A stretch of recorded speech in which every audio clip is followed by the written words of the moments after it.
Bonjour, bonjour et bienvenue sur ce module 1 du VET Eco Programme en compagnie de Denis Marciac que vous commencez à connaître un peu plus à chacune de ces interventions. Je pense que bon nombre d'entre vous étaient déjà au VET Family Live du 25 mai, où on vous a du coup présenté les objectifs de ce VET éco-programme qui est réellement un programme d'accompagnement pour vous, vétérinaires, mais également pour vous, ASV, dans une démarche plus éco-responsable. Et le sentiment que l'on a avec Denis, à qui je vais laisser la parole dans quelques instants, on pense que c'est important pour qu'en effet un projet comme celui-ci fonctionne bien dans une clinique, de bien comprendre les enjeux et travailler cette partie de sensibilisation, parce que ça va être un moteur pour la suite et une motivation pour faire des actions. Et puis également, on pense que fondamentalement, c'est un projet d'entreprise formidable, une énergie positive dans votre clinique, et puis un projet qui a beaucoup de sens. Donc pour toutes ces raisons, voilà pourquoi on a construit ce programme, et les 3 premiers modules sont des modules de sensibilisation et puis de mieux comprendre, je dirais, les enjeux. Comment tu vas, mon cher Denis? Eh bien, très bien. Je suis ravi d'être avec vous toutes et vous tous ce temps de midi. Alors, peut-être juste 2 mots sur moi pour ceux qui n'étaient pas là le 25. Donc, je suis vétérinaire de formation. J'ai fait un peu de pratique pendant 2 ans. Et puis, j'ai travaillé longuement dans l'industrie pharmaceutique. Et il y a quelque temps, j'ai créé ma société pour m'occuper d'un sujet qui me passionne depuis 20 ans, qui est le développement durable, dont on va parler beaucoup aujourd'hui. Donc, je m'arrête là pour ma présentation de moi-même. Et puis, si vous êtes tous prêts, je vous propose qu'on commence gentiment. Peut-être, Xavier, Alors, un mot sur les questions, le chat, etc. absolument. Nous, on voit que Julien est avec nous, Charles, Amandine, Vincent, Jean-Christophe, Céline, Manon. Enfin, je vais pas tous vous citer, mais en tout cas, on voit que vous êtes là. Vous avez un onglet chat où vous pouvez poser vos questions, je dirais, quand vous le souhaitez. Il n'y a aucun problème là-dessus. Au contraire, l'idée, c'est que ça soit plutôt vivant, et on souhaite en fait vraiment cette session très interactive avec vous. Et puis il y aura un replay, puisque finalement on est en train de créer le tuto qui sera un outil qui pourra être après utilisé par toutes celles et ceux qui feront partie du programme. Donc voilà, il y aura un replay, il y a un replay qui est fait actuellement sur le sujet. Donc voilà les façons d'interagir. Je crois que vous pouvez même faire des émo-icônes. Enfin bon, voilà, c'est très complet. Et puis, pour bien voir la présentation, en bas à droite de votre écran sur l'application Livestorm, il y a un onglet où il y a marqué « Passer en mode plein écran ». Et généralement, c'est plus agréable pour bien voir la présentation qui va être visionnée dans quelques instants. Voilà quelques recommandations. Denis. Merci, Xavier. Alors, le but donc, de ces 3 modules, comme l'a dit Xavier, c'est de partager des connaissances communes sur des choses dont on entend parler tous les jours. Les gaz à effet de serre et principalement le CO2, la biodiversité, la pollution et puis d'autres notions qu'on verra dans le module 2 et 3. Ça va nous permettre de gagner du temps par la suite dans nos discussions pour ne pas revenir trop souvent, on pourra le faire, mais pour ne pas revenir trop souvent sur des concepts de base, voire des positions plus philosophiques. Alors, justement, commençons par ça et la définition du développement durable. Donc, le développement durable, c'est un développement qui répond aux besoins du présent, donc aujourd'hui, pour notre vie de tous les jours, sans compromettre la capacité des générations futures à répondre à leurs besoins à eux dans un certain nombre d'années. Alors, le diagramme en dessous est important. Vous voyez qu'il y a 3 sphères qui se rejoignent, la sphère économique, la sphère de la société ou la sphère sociétale, comme on le dit parfois, et puis la sphère environnementale. Ce programme, il va porter principalement sur la sphère environnementale, mais vous voyez que pour qu'on puisse parler de développement durable, les 3 sphères ont besoin de se recouvrir. Donc, c'est bien un point de philosophie que je souhaite traiter tout de suite. Moi, je ne suis pas contre la décroissance en tant que telle. Je ne dis pas que la décroissance n'est pas une solution à nos problématiques actuelles. Il se trouve qu'aujourd'hui, on vit dans un monde économique qui est défini par le monde politique et que ce monde économique, il fonctionne lorsque nous avons de la croissance, vous dans vos cliniques et nous dans nos entreprises. Donc, la décroissance, si vous voulez, on n'en parlera pas dans ces modules et on va se fixer comme cadre de travail le cadre politico-économique dans lequel on vit aujourd'hui, qui nécessite de prendre en compte certains paramètres financiers. De la même manière, l'aspect sociétal est important. On pourrait très bien dire, tiens, finalement, pour résoudre le problème de la planète, on n'a qu'à diviser le nombre d'habitants sur cette belle planète par deux. C'est évidemment pas ce qu'on souhaite dans nos démocraties. Et donc, tout ça pour vous dire que l'on va dans ce programme et au travers de nos discussions, fonctionner avec les règles qui sont établies au niveau économique, au niveau sociétal, et donc définies par nos pouvoirs politiques. Le changement sur ces éléments-là peut être intéressant, pour une fois, et je n'émettrai pas l'avis là-dessus, mais ces changements se jouent dans les urnes, et ça tombe bien, puisqu'on est dans une période électorale. Donc, si vous n'êtes pas convaincu par le modèle actuel, on pourra en discuter en aparté, mais dans nos modules, on fonctionnera sur des bases qui nous occupent tous. Alors, ceci étant, ça ne veut pas dire qu'on ne parlera pas, et bien au contraire, d'achat responsable, de consommation responsable, mais on verra que ces achats et consommations responsables sont tout à fait reliables à des modèles économiques pertinents qui entraînent de la croissance et donc de l'emploi. Juste pour finir sur ce sujet, un des plus gros problèmes de l'humanité aujourd'hui sur ces questions d'environnement, c'est la non-collecte des déchets ménagers qui concerne 2 milliards de personnes sur la planète, donc c'est tout à fait substantiel. Et lorsqu'on regarde les pays qui sont concernés par cette non-collecte, eh bien, ce sont tous des pays qui sont non développés économiquement. Donc, on voit bien qu'il faut jouer avec nos règles économiques en place. Ça ne veut pas dire pour ça qu'on ne peut pas les discuter, ça ne veut pas dire pour ça que d'autres modèles n'existent pas, mais nous ne rentrerons pas dans ce débat-là si vous en êtes d'accord. Alors, on va rentrer dans le vif du sujet. Et tout de suite, dans le titre, vous voyez que j'ai séparé donc GES, les gaz à effet de serre. On va essentiellement parler du CO2. Il y en a deux autres importants qui sont le méthane et l'oxyde d'azote. J'en reparlerai peut-être brièvement tout à l'heure. Vous voyez que les deux sujets sont séparés et on va voir pourquoi tout à l'heure. Un petit rappel, aujourd'hui en France, notre consommation, notre exploitation de la planète nous fait consommer 2,5 planètes par an. Vous voyez sans doute souvent dans les médias ou parfois dans les médias que d'autres pays industrialisés, notamment les États-Unis, consomment plutôt 4 planètes, ne nous l'auront pas. La différence est essentiellement due à l'énergie qu'on utilise. Vous savez qu'en France, on utilise beaucoup de nucléaire, on va revenir tout à l'heure dessus. Aux États-Unis, ils utilisent plutôt du pétrole, c'est ce qui fait la différence entre les deux. Donc, globalement et très macroscopiquement, nous consommons dans les pays industrialisés tous à peu près la même chose, et en tout cas beaucoup trop pour notre belle planète bleue. Alors, rentrons dans le vif du sujet. L'accord de Paris, vous en avez tous entendu parler. Donc, l'accord de Paris, il vise à limiter l'émission de gaz à effet de serre et principalement le CO2 pour ce qui nous concerne, pour limiter le réchauffement climatique à 2 degrés. Alors, très souvent, j'ai des objections en me disant, mais finalement, 2 degrés, c'est pas très important. Et puis, même si c'était 5, finalement, ce serait pas plus mal. Un pull en moins et l'affaire est réglée. Alors, juste pour vous donner un point de comparaison, il y a 10 millions en France, il faisait 5 degrés de moins. Et à Paris, il y avait quelques centaines de mètres de banquise, puisque la banquise polaire s'étendait à peu près jusqu'à hauteur de Paris.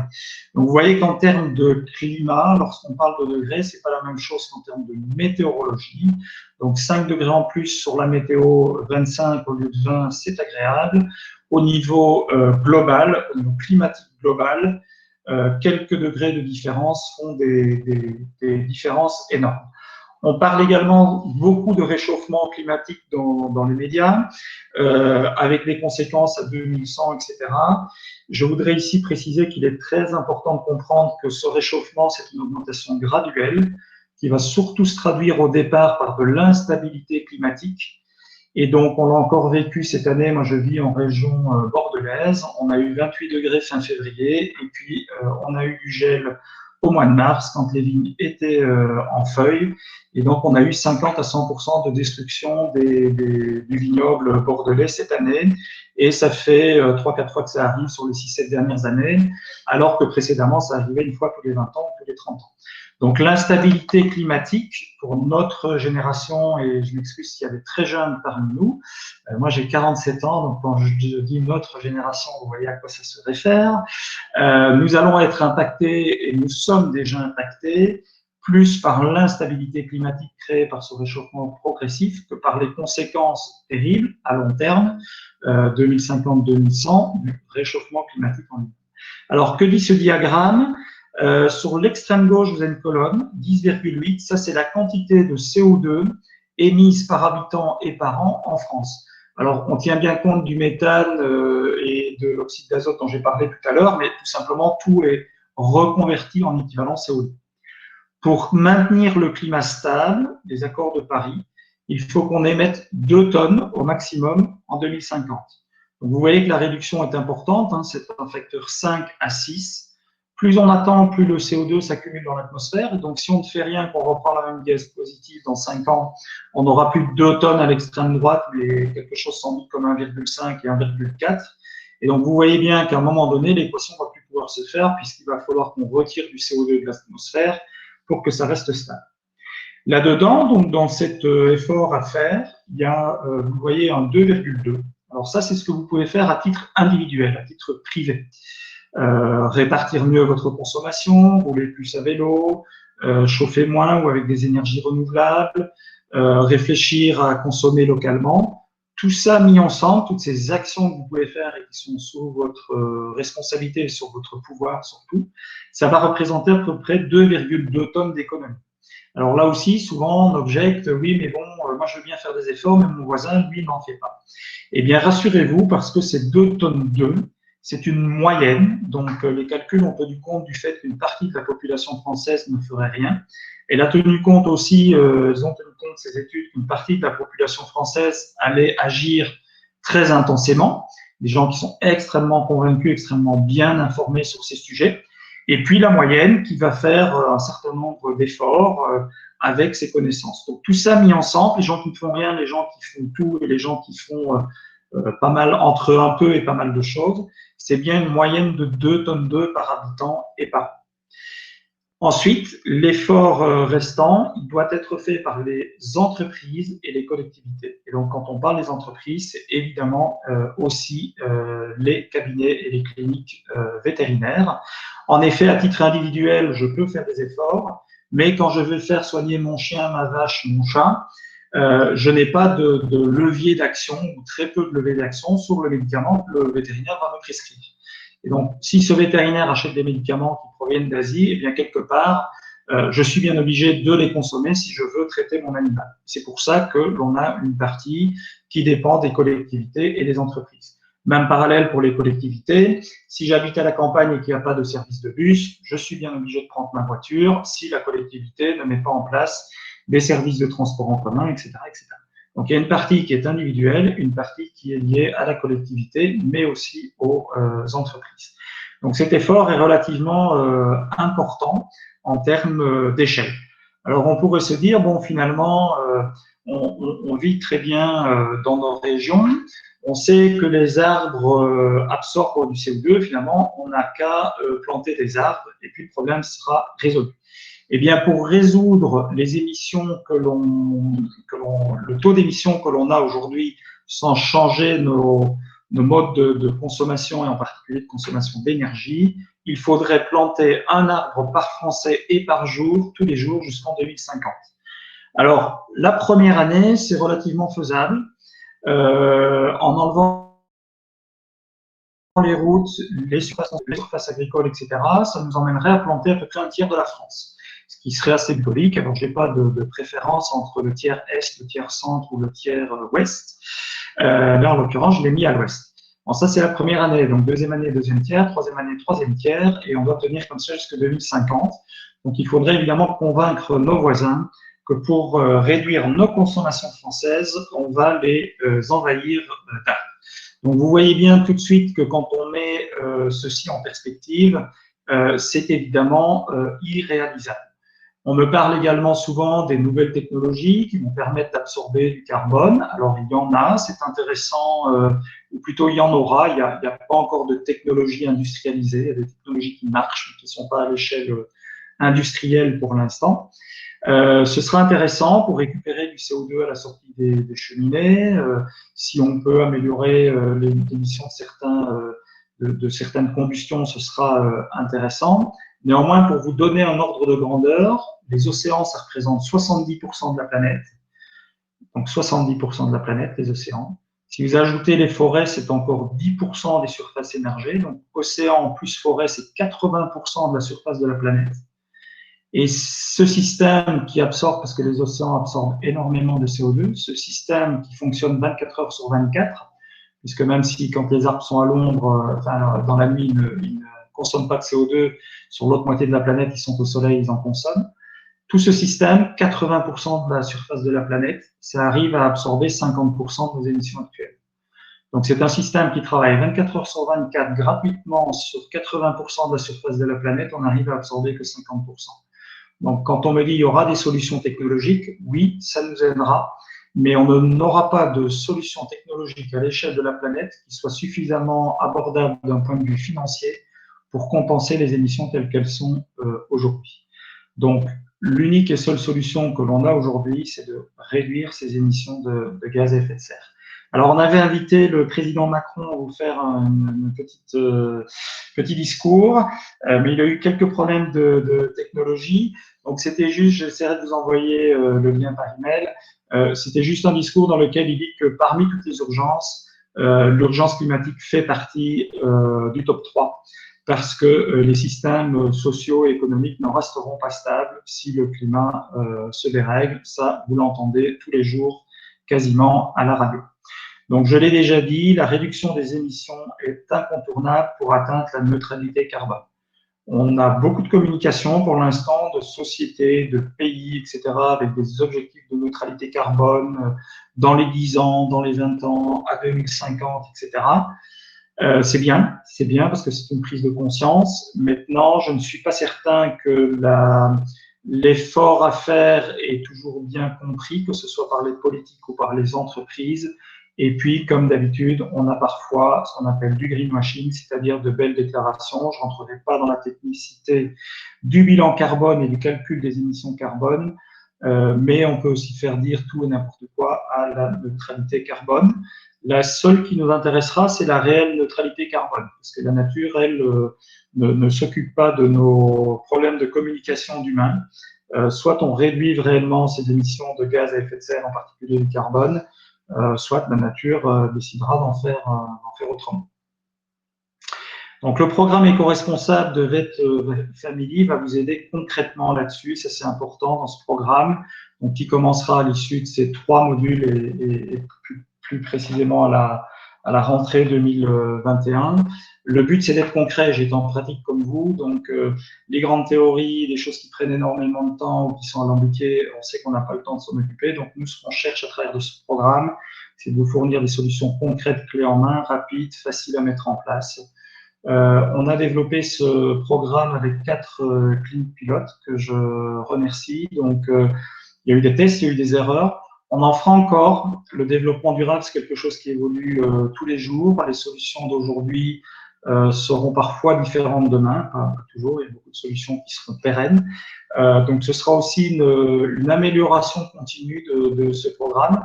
Et on compte sur vous pour l'améliorer, pour travailler dans une communauté de réflexion et pouvoir avancer tous ensemble.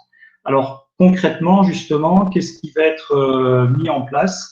Eh bien, tout d'abord, on vous accompagnera à l'issue de ces 3 modules, si vous le souhaitez, pour changer de fournisseur, pour aller vers un fournisseur d'énergie verte. Petit diagramme pour vous donner quelques ordres de grandeur. Donc, à l'extrême gauche, vous avez l'énergie la plus polluante, c'est le charbon, suivi de près par le fuel et suivi d'un petit peu plus loin par le gaz naturel. Donc, si vous le souhaitez, on vous accompagnera vers des fournisseurs d'énergie qui sont plutôt alimentés avec du photovoltaïque et de l'éolien. Alors, un mot sur le nucléaire. Le nucléaire, c'est très intéressant en termes d'émissions de CO2. Ça émet relativement peu d'émissions de CO2. Dans ces émissions, l'ensemble du cycle de vie de l'énergie est pris en compte. C'est-à-dire que dans les centrales nucléaires, on a bien pris en compte la construction de la centrale nucléaire. Je dirais dans une certaine mesure son démantèlement, parce que le démantèlement des centrales nucléaires, c'est quelque chose d'extrêmement compliqué.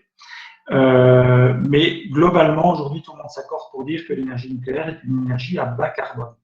Néanmoins, l'énergie nucléaire a un gros souci, comme vous le savez, c'est la gestion des déchets qui sont là pour des centaines d'années, voire des milliers d'années. Donc, on ne peut pas considérer que l'énergie nucléaire est une énergie verte. Il faut s'en servir dans la transition énergétique pour réduire le CO2. Il vaut mieux rouler au nucléaire que rouler au charbon. Mais il vaut encore mieux rouler à l'éolien, à la géothermie, au biogaz ou à d'autres énergies renouvelables comme le photovoltaïque que de rouler au nucléaire. Donc, on vous orientera vers des fournisseurs d'électricité qui ont pignon sur rue, qui font partie du classement recommandé par Greenpeace, et donc des fournisseurs d'électricité qui fonctionnent en France essentiellement sur du photovoltaïque, du biogaz et de l'éolien. Un tout petit mot sur le biogaz. Parce qu'on me pose parfois la question, comment ça se fait que le biogaz, qui est essentiellement du méthane, émet moins de gaz à effet de serre que le gaz naturel?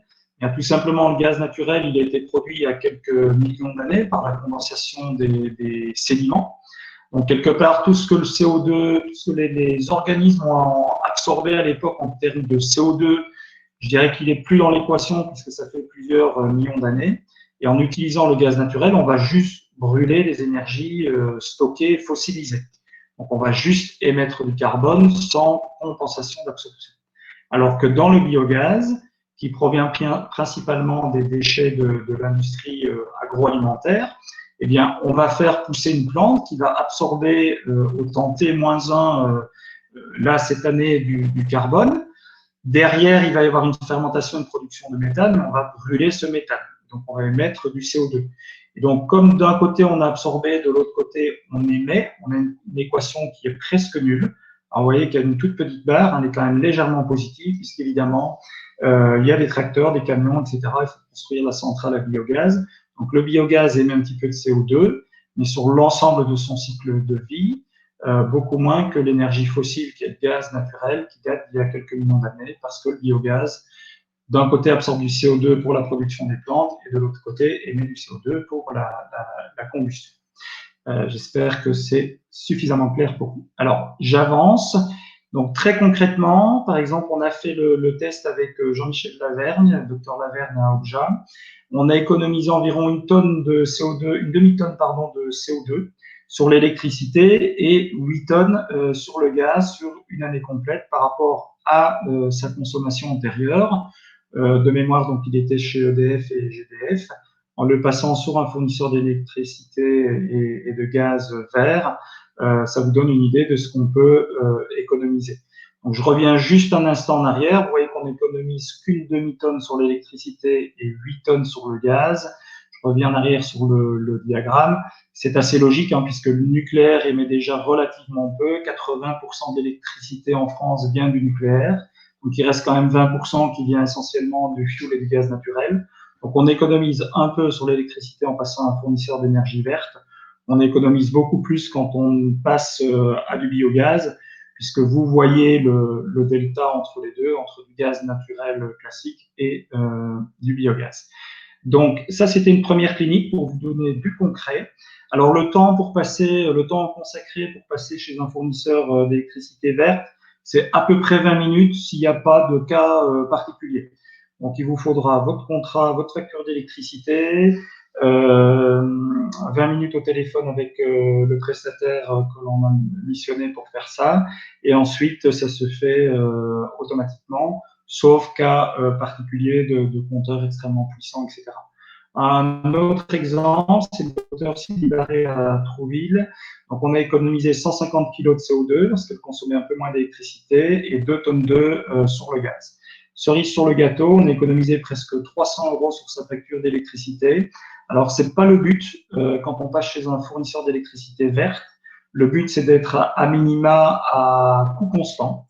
Donc, il n'y a pas de surcoût. Alors, il y a parfois 20 ou 30 € d'écart, mais dans un sens ou dans l'autre d'ailleurs. Mais la philosophie, c'est d'être à coût constant. Néanmoins, quand on reprend vos contrats d'électricité, puisqu'on fonctionne tous à peu près de la même manière, on a signé des contrats il y a bien longtemps et c'est pas la chose qu'on regarde tous les jours, eh bien on détecte des choses qui sont parfois optimisables, notamment souvent les compteurs jour-nuit, avec une consommation qui est essentiellement la journée et très peu la nuit. Et du coup, vous avez un coût d'abonnement qui est un peu plus élevé quand vous êtes en bi-horaire, qui normalement est récupéré par la consommation de nuit. Mais si vous consommez pas la nuit, du coup, ça n'a pas de sens d'être en bi-horaire. Donc, c'est en jouant sur des choses comme ça que parfois on peut aboutir à des économies qui peuvent être substantielles. Sur une des cliniques pilotes, on a économisé quand même 1500 € par an de facture d'électricité. Donc, ça vaut le coup aussi. Et encore une fois, on peut faire du développement durable tout en regardant l'économie et en optimisant celle-ci parfois, pas toujours. Donc, le développement durable, c'est pas qu'un surcoût, loin s'en faut. Alors, n'hésitez pas à poser des questions dans le chat. Bon, ça, je vais passer parce qu'on vient de le voir et c'est peut-être moins lisible. Alors, on va attaquer la biodiversité. Encore une fois, n'hésitez pas à poser vos questions dans le chat si vous avez des questions sur les gaz à effet de serre. On va relativement vite, mais c'est pour vous donner les grandes notions et encore une fois qu'on puisse avoir un discours commun. Donc, retenez sur cette première phase que sans réduire les émissions de gaz à effet de serre, on n'arrivera pas à une stabilité climatique, quelles que soient les promesses des technologies, etc. On ne fera pas mieux que les océans et les forêts réunis, hein, ça c'est et surtout pas gratuitement. Donc réduire les émissions de gaz à effet de serre, c'est vraiment quelque chose d'important. On va passer maintenant à la biodiversité. Et vous voyez que j'ai séparé les deux sujets. Or, souvent, quand vous entendez parler du réchauffement climatique à la radio, dans les différents médias, on vous parle également de la biodiversité, etc. Alors, en effet, il y a un vrai souci de biodiversité, mais ce sont deux sujets qui sont encore relativement séparés à ce stade-ci. On va voir pourquoi. La biodiversité, juste pour donner quelques chiffres, c'est 76% de réduction des espèces d'eau douce, principalement par la destruction de leurs habitats et les perturbateurs endocriniens, qui jouent un gros rôle puisque leurs peaux sont très perméables. C'est quand même 40% des espèces terrestres et marines, pour vous donner des ordres de grandeur. Alors, il y a des tas de chiffres dans tous les sens qui circulent sur la biodiversité. C'est relativement difficile d'avoir une vision chiffrée précise. Par contre, ce qui est très facile, c'est de voir que tous les chiffres vont dans le même sens et que tous les chiffres sont des décroissances à deux chiffres. J'entendais hier une émission dans laquelle il disait que 50% des oiseaux qu'ils appellent agricoles, donc les oiseaux qui vivent essentiellement sur les plaines agricoles, les vanneaux, les perdrix, etc., 50% de ces oiseaux agricoles ont disparu en France au cours des 15 dernières années. J'ai bien dit les 15 dernières années. Donc, on a perdu la moitié de la faune d'oiseaux agricoles en 15 ans. Donc, vous voyez bien qu'à ce rythme-là, ça va pas aller très loin. Alors, les organismes qui s'occupent de la biodiversité, notamment le principal qui est l'IPBES, peu importe, a montré dans ses différents rapports, dans ses différentes études, qu'il n'y aurait pas de stabilité de la civilisation humaine, et même qu'il n'y aurait pas de survie de la civilisation humaine, s'il n'y avait pas une stabilité de la biodiversité. Donc c'est un problème aussi grave que les gaz à effet de serre, et sans lequel on n'arrivera pas à survivre. On parle souvent des abeilles, hein. Je crois que c'est Einstein qui disait le jour où les abeilles disparaîtront, il n'y aura plus d'humains.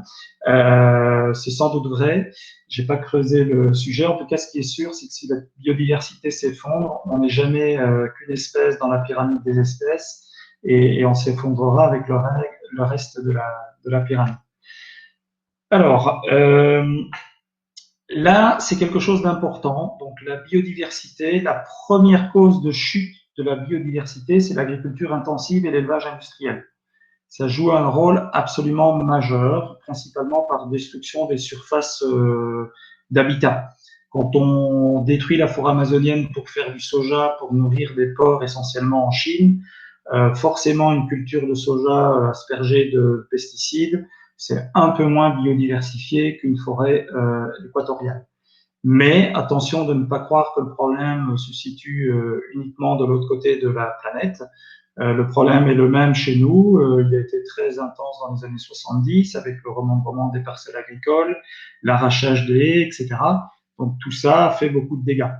Attention encore, je suis pas contre l'agriculture, loin s'en faut. Mes grands-parents étaient agriculteurs-éleveurs, donc c'est un monde que je connais très très bien. Il est essentiel pour nous nourrir.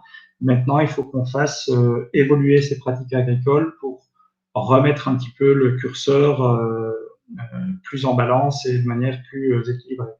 Le deuxième facteur, c'est la surexploitation. Le troisième, c'est la pollution. Et enfin, et seulement loin derrière tout ça, vient pour l'instant le changement climatique. Puisqu'à ce stade, on a seulement 0,7 degrés de réchauffement depuis un gros siècle. Alors, certaines publications parlent de 1 degré, ça dépend un peu de la référence que l'on prend. Retenez en tout cas que c'est de l'ordre de 0,5 à 1 degré pour le moment de réchauffement climatique. Je vous rappelle ce que je disais en introduction tout à l'heure. On voit déjà qu'on a une instabilité climatique qui augmente. Pourtant, on a augmenté la température que de 0,5 à 1 degré. Je vous rappelle que l'accord de Paris, c'est limité dans les 30 ans à venir 1 degré supplémentaire encore de réchauffement.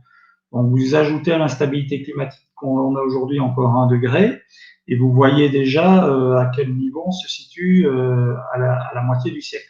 Alors évidemment, si on laisse déraper l'histoire et qu'on se retrouve à plus 3, plus 4 degrés, comme certains scénarios le montrent en 2050, la machine va être très difficile à contrôler. Alors, le changement climatique va bien sûr avoir un effet majeur à terme sur la biodiversité, parce que c'est pas à vous, vétérinaires, que je vais apprendre qu'il y a moins de biodiversité du désert versus la forêt équatoriale. Mais à ce stade, aujourd'hui, quand on se parle, le changement climatique a eu très très peu d'effet sur la biodiversité. Donc ça, c'est important de le comprendre parce que dans les médias, tout est mélangé et quand je pose la question en conférence, quelle est la première cause de chute de la biodiversité? Tout le monde me répond encore, en chœur, le réchauffement climatique. C'est pas le cas aujourd'hui, c'est même le dernier facteur. Même si, encore une fois, ces deux facteurs vont se rejoindre progressivement. Alors, les mesures principales pour préserver la biodiversité, la réduction du gaspillage, ça c'est vraiment très très très très important. Aujourd'hui, le gaspillage alimentaire, si on le convertissait en équivalent CO2 et en un pays, ce serait un pays qui émet du CO2 au niveau de la Chine et des États-Unis, sachant que les États-Unis sont premiers et la Chine deuxième. Donc on serait dans le top 3. Et deux, si on convertissait tout le gaspillage, principalement alimentaire au niveau de la planète, en CO2. Donc, dit autrement, si on supprime le gaspillage alimentaire au niveau planétaire, on enlève les émissions de carbone d'un pays comme les États-Unis. Donc, c'est tout à fait considérable. C'est plusieurs dizaines de pourcents dans les émissions globales au niveau de la planète. Alors, la part de protéines animales dans l'alimentation joue beaucoup. Attention à ce qu'on dit aussi, manger moins de viande. Moi, je dis attention de la viande, vous savez, vous qui êtes vétérinaire, déjà, il n'y a pas qu'une viande, il y en a plusieurs, la viande de bœuf rouge, le poulet, le porc. Les modes d'élevage sont très différents. Je ne pense pas qu'il y ait un gros impact négatif à consommer des races à viande françaises qui sont élevées à l'herbe. En revanche, il est clair que du bœuf élevé en station d'élevage, nourri au grain, etc., c'est pas le truc optimal pour la planète. Petit aparté également, un des facteurs très importants d'émissions de gaz à effet de serre au niveau planétaire, ce sont les rizières. Donc, quand on me dit qu'il faut manger moins de viande, je réponds souvent, il faut aussi manger beaucoup moins de riz. Et malheureusement, dans les régimes végétariens, dans une partie du monde, ils remplacent très souvent la protéine animale par des quantités de riz supplémentaires. Donc, toutes ces équations sont extrêmement complexes, il n'y a pas de solution miracle. Malheureusement, quelques personnes très en vue médiatiquement prônent en fait ces diminutions de la consommation de la viande, qui est certainement une piste, je ne dis pas le contraire, mais ne mélangeons pas tout. La viande n'est pas la même au Brésil, en France et dans les différentes régions de France, etc. Donc, petit aparté important pour notre profession et pour ceux qui sont impliqués en rural. Donc, évidemment, la réduction des pollutions, y compris les gaz à effet de serre, pour protéger cette biodiversité, puisque même si c'est pas un facteur prépondérant aujourd'hui, ça le deviendra. Et puis, l'augmentation des zones protégées, des zones ressources. Alors, on a très bien géré ça en France avec les zones maritimes protégées, par exemple. Ça a permis une vraie régénération des milieux aquatiques dans ces zones et donc une vraie source de cross-pollinisation, si je peux utiliser ce terme, lorsque la pression deviendra moins importante dans les zones non protégées. Donc, en quelque sorte, on se garde un stock de biodiversité génétique capable de réalimenter d'autres zones dans le futur. Donc, ça, ce sont les principales mesures qu'on peut mettre en place. Alors, appliquer à la clinique vétérinaire, puisqu'on veut être dans le concret, eh bien, c'est réfléchir à l'alimentation du bétail. Certains d'entre vous ont peut-être une fibre nutritionniste. C'est important de prendre ces éléments en compte. Et comme je le disais, très certainement que l'alimentation à l'herbe est une bonne manière de préserver des espaces ouverts, de la biodiversité, de réduire la mécanisation, les émissions de gaz à effet de serre, etc. Je rentre pas dans le sujet, ce sont des sujets très complexes dont d'autres personnes s'occupent mieux que moi. Et puis pour ceux qui sont en animaux de compagnie, il y a évidemment le pet food. L'origine des protéines animales en pet food est importante aussi à contrôler. Et donc on verra notamment dans le deuxième module comment lire et appréhender un peu ces étiquettes de pet food qui ont tendance ces derniers temps à se réclamer tous plus verts les uns que les autres. On verra comment tout ça fonctionne. Donc évidemment, vous pouvez agir sur pour la protection de la biodiversité en réduisant les pollutions, et notamment les pollutions chimiques, l'utilisation raisonnée des antiparasitaires, mais aussi les produits d'entretien. On a été assez surpris dans le pilote qu'on a fait qu'on n'avait aucune clinique qui utilisait des produits éco-certifiés, éco-responsables. Donc voilà, on va vous accompagner sur tout ça pour les choisir, pour les commander facilement, etc., etc. Limiter l'usage unique, hein, chaque fois qu'on utilise quelque chose de manière unique.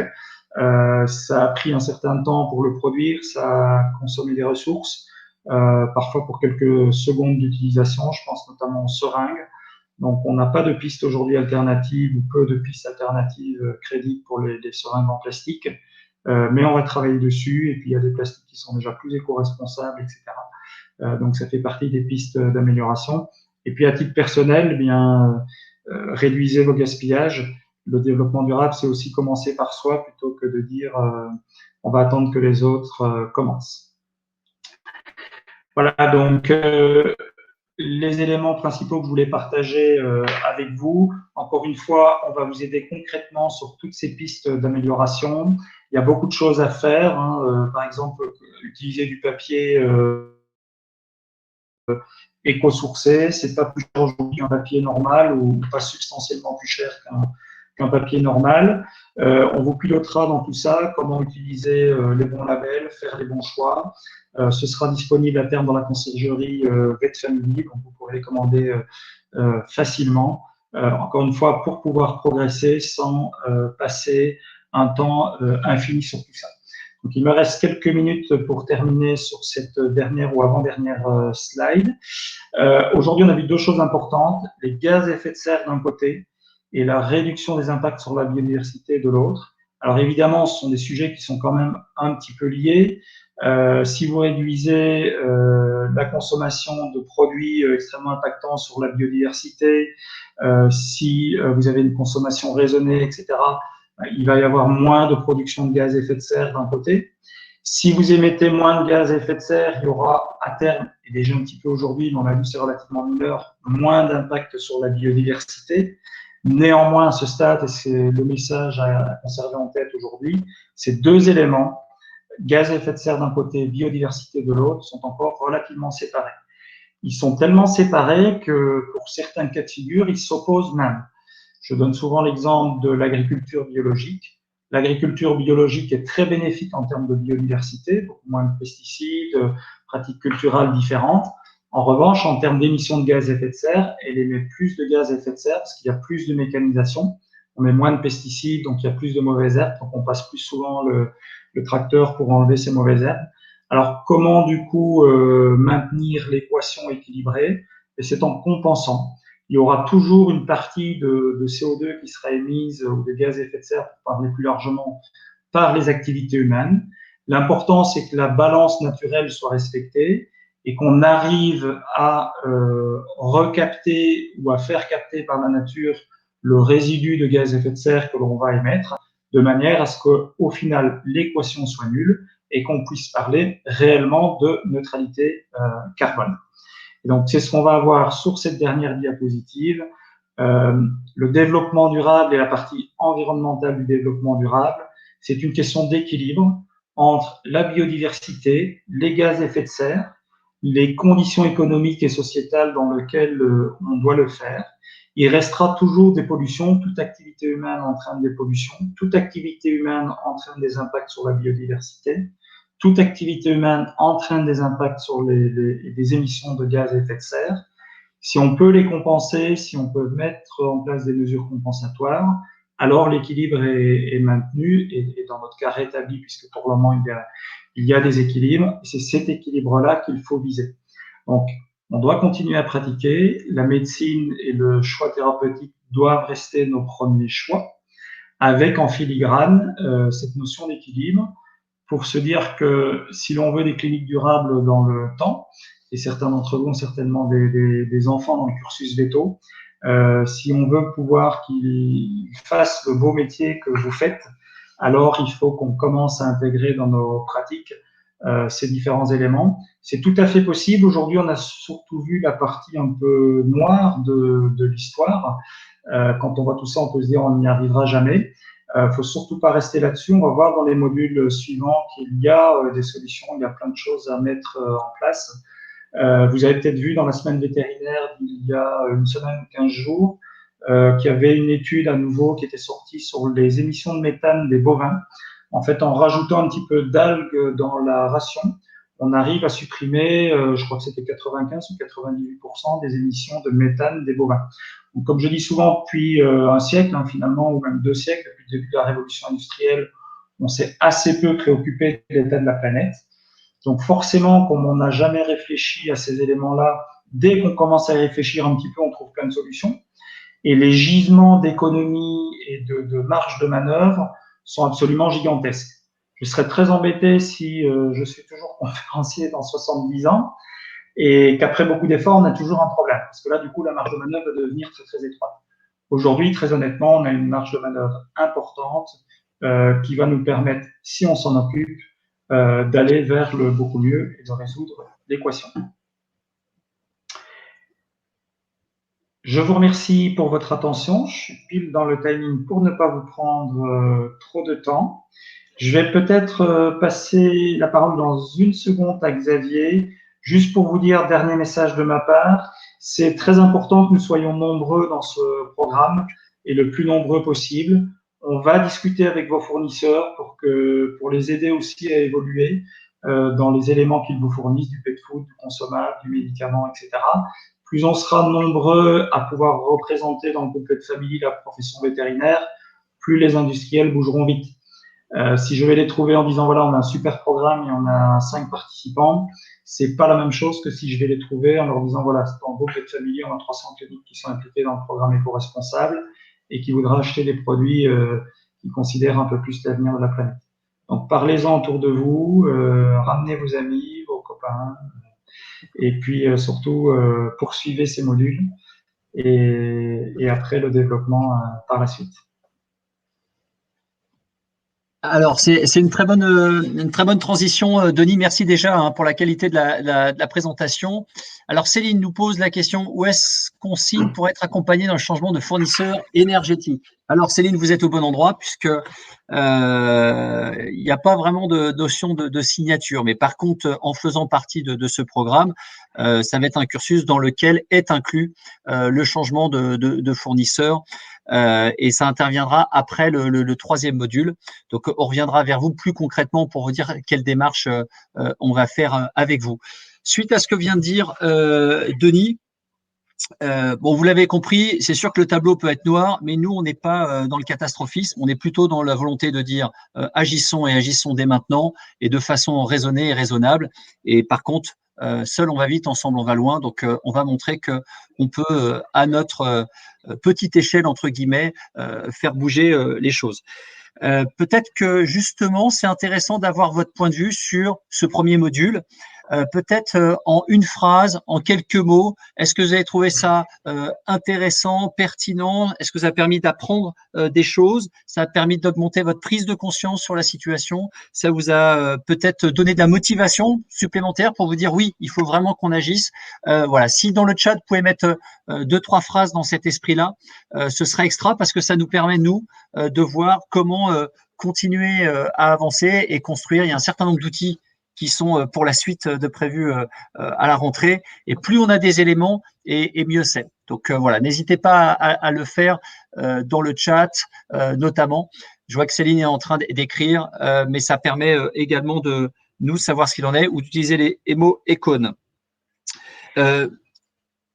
Il y a une chose, il y a aussi plein de choses de positifs. L'effet de serre, on n'en a pas parlé, ou la couche d'ozone, pardon, mais c'est vrai que ça fait partie des choses plutôt positives, Denis, très concrètement. Oui, tout à fait.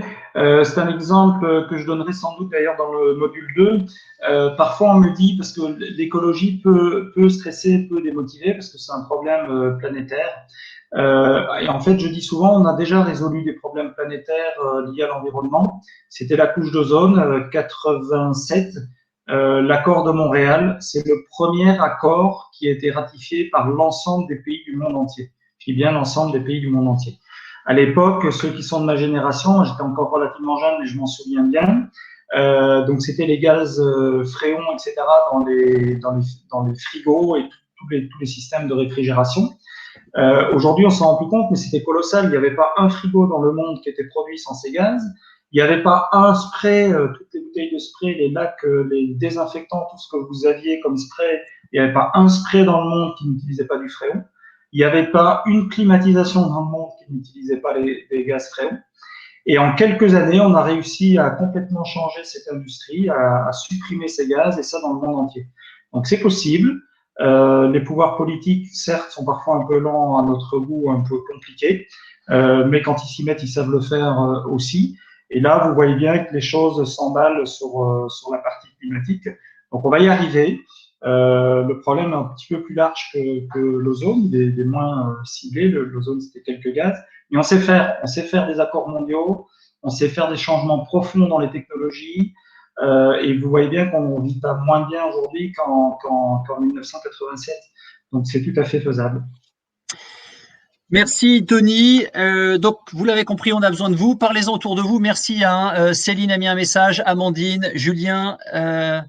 Et Julien qui nous met d'ailleurs une idée pour le retraitement des masques chirurgicaux dont on fait actuellement une consommation effrayante, absolument. Voilà. Alors du coup, ça fait partie justement des choses qu'on voudrait investiguer dans ce programme. Alors il existe déjà des solutions de recyclage des masques chirurgicaux. La problématique reste de les collecter, de les acheminer. Je passe sur les détails aujourd'hui, mais on va travailler sur ces sujets. Et après, il y a une phrase que vous entendrez souvent par la suite, c'est que le meilleur déchet, c'est celui qu'on ne produit pas. Aujourd'hui, on manque d'études sur des masques qui seraient des masques en tissu lavable. Parce que beaucoup d'entre eux sont probablement très suffisants à notre pratique en termes de protection, etc. Ce sont des petites études qu'on fera peut-être à terme. Donc, on va procéder par étapes. Tout ne sera pas prêt au départ. On passera probablement par du recyclage à un moment donné, puis des solutions plus pérennes. Le but étant toujours de dire, on essaye de générer le moins de déchets possible, tout en répondant bien sûr aux contraintes de notre profession, en particulier les contraintes sanitaires. On en profite pour remercier aussi les cliniques qui sont du côté de Bordeaux, qui sont actuellement en train de faire une étude sur la gestion des déchets. Donc voilà, tout ça, ça va nous aider. Inscrivez-vous pour le deuxième module d'ores et déjà. Je vous rappelle, c'est dans une semaine, mardi prochain. Au plaisir de vous retrouver toutes et tous. Merci d'avoir pris le temps d'être avec nous. Merci beaucoup, Denis, d'éclairer notre lanterne et nous donner les moyens d'agir, puisque chaque geste compte. Excellente fin de journée. Merci à vous tous et puis on se retrouve le plus nombreux possible mardi prochain, le 8 à la même heure. Merci à vous, bonne journée. Excellente journée, merci.